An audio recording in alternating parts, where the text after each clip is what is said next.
Bonjour, je vais vous parler aujourd'hui du Nikon D5200. Je vais vous expliquer comment s'en servir, quels sont les réglages à paramétrer pour avoir des photos ou des vidéos avec des fonctionnalités aussi différentes les unes que les autres. Alors c'est valable aussi bien avec le Nikon D5200 que le Nikon D3200 ou bien le Nikon D7000.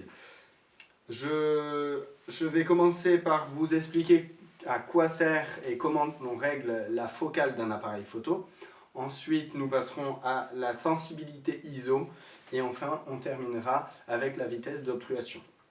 Alors, comme je viens de vous le dire, ce tutoriel est fait pour le Nikon D5200, mais est aussi valable pour d'autres appareils photo, aussi bien de la marque Nikon que d'autres marques. Vous allez voir, tous les appareils photo généralement fonctionnent de la même manière. Après, ce sont généralement les touches qui sont assez différentes. Alors, tout d'abord, pour régler la focale. À quoi sert la focale? En fait, c'est très simple. La focale, c'est l'ouverture de l'œil de l'appareil photo. Ce qui veut dire que si la focale est grande, l'ouverture sera petite. En fait, c'est un petit défaut, enfin pas vraiment défaut, mais c'est une particularité des Nikon. Vous avez donc sur votre écran de contrôle, si l'appareil photo est récent, plusieurs inscriptions qui s'affichent, dont un chiffre qui sera suivi d'un F, par exemple F4, F6, F22. En fait, F signifie focale, et donc vous voyez l'ouverture de la focale de l'appareil photo. Alors, dès que vous avez par exemple F22, c'est que votre focale est toute petite, elle est très resserrée. Cela va permettre d'avoir une profondeur de champ assez grande, ce qui vous permettra d'avoir toute la photo, ou la majorité de la photo, nette. Puisque si la focale, à l'inverse, est par exemple f4, vous allez avoir une grande ouverture, et là, vous n'aurez qu'un seul sujet qui sera net. Ensuite, vous pourrez, grâce à la mise au point, soit manuelle, soit automatique, vous pourrez faire un flou, une zone de flou, ainsi qu'un sujet net, si vous voulez le mettre en valeur. Voilà. Donc pour la focale, c'est très simple. Vous avez plusieurs boutons. Donc les boutons, vous pouvez voir qu'il y a la molette qui permet de changer la focale. Par contre, pour y accéder, il faut appuyer sur cette touche-là et faire glisser la molette en même temps. C'est vraiment très simple et ensuite vous regardez sur votre panneau de contrôle si cela fonctionne. Vous avez à la fois le F qui est inscrit et à la fois le petit dessin de l'œil qui doit normalement se rétracter. Une fois que vous avez donc changé votre focale, vous allez voir que en prenant une photo, comme je vous disais tout à l'heure, la profondeur de champ ne sera pas la même. Par contre, vous allez aussi remarquer que la luminosité n'est pas la même. Quand vous avez un f22, c'est-à-dire une petite focale, la photo est beaucoup moins lumineuse, alors qu'une grande focale f4, pour en venir à f4, là vous allez voir la photo est beaucoup plus lumineuse. Alors c'est très pratique quand par exemple on veut prendre un sujet et le mettre en valeur en ayant par exemple le fond flou. Par contre, si vous voulez avoir une photo très dynamique et avoir la totalité du paysage qui se trouve net, là votre photo sera beaucoup plus sombre. C'est pour ça que l'on a la possibilité de changer la sensibilité ISO. Alors la sensibilité ISO, c'est une sensibilité qui permet au niveau numérique de changer la luminosité de la photo. Par contre, on y perd de la qualité. Alors certains appareils photo sont très puissants et peuvent monter en ISO assez facilement sans avoir de perte de qualité.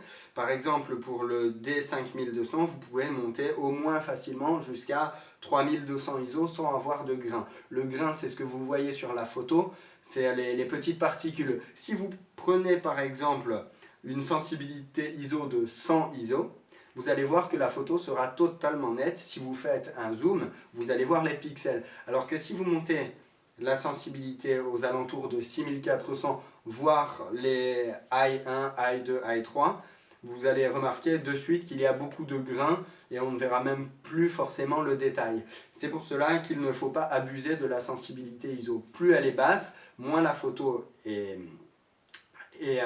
lumineuse, mais par contre elle sera beaucoup plus nette. Et c'est là que vous allez me dire, si on veut faire une photo avec une petite focale, donc une grande ouverture, déjà cette photo sera relativement sombre.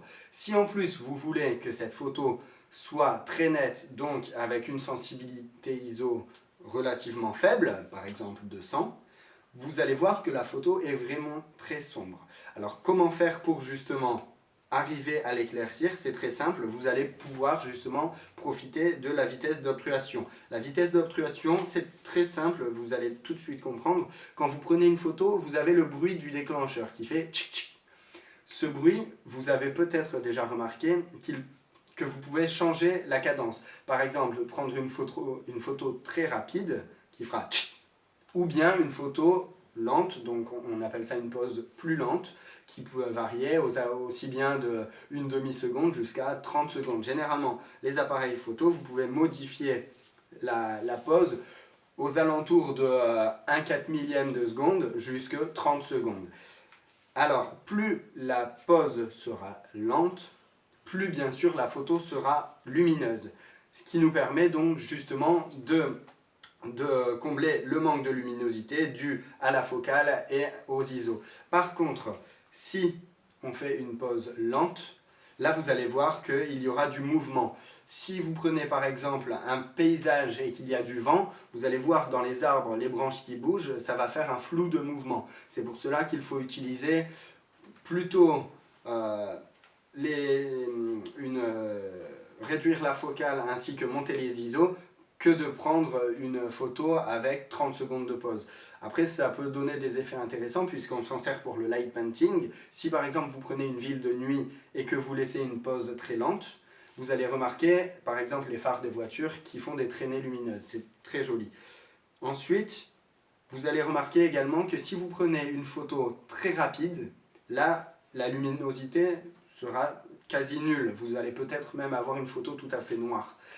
En revanche, ça peut être utile si vous voulez prendre une lumière en photo. Si vous prenez une ampoule, alors il faudrait que ce soit une ampoule halogène, ni une ampoule néon, ni une ampoule à LED. Il faut que ce soit une ampoule halogène. Vous allez prendre une vitesse d'obturation très courte, par exemple 1/4 millième. Vous allez prendre l'ampoule en photo et vous allez regarder la photo. Vous verrez que cette photo sera beaucoup plus faible, mais vous verrez quand même la lumière, voire le filament de l'ampoule. Voilà, donc ce sont les 3 choses les plus importantes à savoir sur l'appareil photo. Donc, savoir régler la focale pour avoir donc la dynamique sur une photo, avoir soit un sujet qui est mis en valeur avec un fond flou, soit avoir vraiment toute la photo nette qui peut justement montrer plusieurs choses dans la photo. Ensuite, la vitesse d'obturation qui permet donc de faire des effets très sympas au niveau des mouvements ou bien de gagner en luminosité si vous prenez une photo par exemple de 2 voire 3 secondes. Là, ça reste quand même assez net selon ce que vous prenez. Généralement, les personnes, si vous prenez par exemple quelqu'un qui en photo, vous allez tourner aux alentours de une demi-seconde pour prendre la photo et là vous l'aurez relativement nette. Après c'est sûr que si c'est quelqu'un qui fait du sport, qui court, une voiture en mouvement ou quoi que ce soit, un oiseau, là ce sera beaucoup plus, le temps de pause sera beaucoup plus rapide pour pouvoir la voir nette. Et enfin donc la sensibilité ISO, sachant que la sensibilité ISO, certains appareils photo ont un mode qui permet de réduire automatiquement le grain même quand la sensibilité est assez élevée. Après, je n'en suis pas très convaincu, je préfère mettre la sensibilité au minimum, quitte à prolonger le temps de pause. Selon ce que vous prenez en photo, ça peut être beaucoup mieux. Voilà.